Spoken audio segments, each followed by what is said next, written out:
Astăzi este pus în joc viitorul planetei. Rasa omenească și supraviețuirea omului sunt sub amenințare. În țările dezvoltate, copiii de 5 ani au posibilitatea să-și aleagă sexul și rasa. Rețeaua Facebook a propus preînregistrare la alegere 58 de variații de gen, adică apartenență la sex.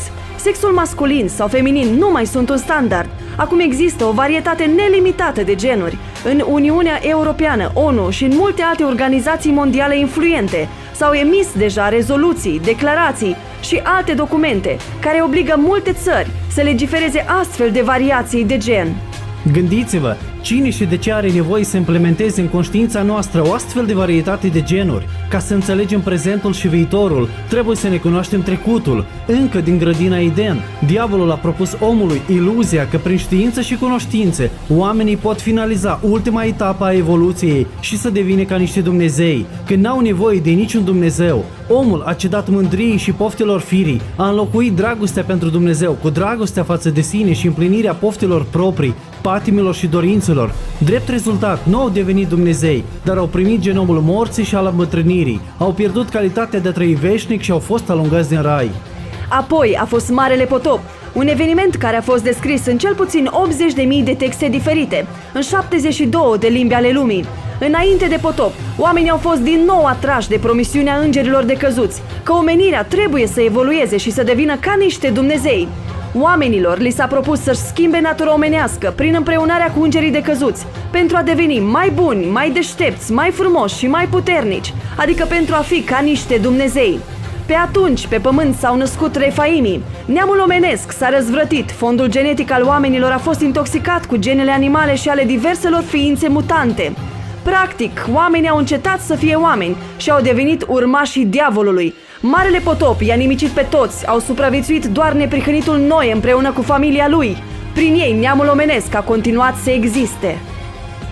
După potop au fost Sodoma și Gomora. Biblia descrie pământurile Sodomei ca o coaliție a unor orașe-state întărite, bogate și prospere, în fruntea cărora erau regi. Locuitorii Sodomei erau atât de răi și perverși, încât îi cereau neprihănitului Lot să le dea pentru o orgie îngerii aflați la el ca oaspeți. Sodomiții voiau să-i cunoască și să-i folosească pentru împreunare pe trimișii cerului, întrucât fondul lor genetic era stricat iremediabil, au pierdut tot ce era omenesc.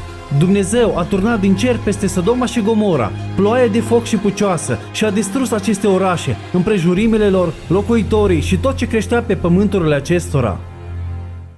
Transformarea modernă a omenirii este continuarea aceleiași istorii care se va termina cu ziua judecății.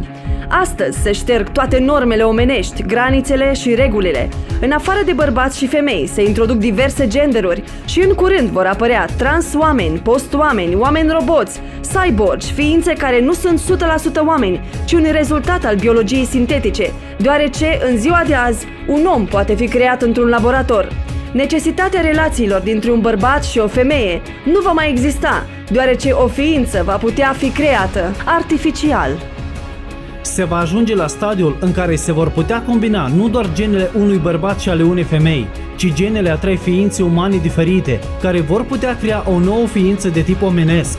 În viitorul apropiat, prin aceste manipulații genetice la nivelul ADN-ului, va fi distrusă memoria că suntem oameni, scopul final fiind acela de a lipsi omenirea de sentimentul interior al autoidentificării. În curând vor fi apărate drepturile la o viață demnă ale tuturor ființelor cu o percepție a simțurilor, fie ele inteligențe artificiale, oameni, post-oameni sau animale.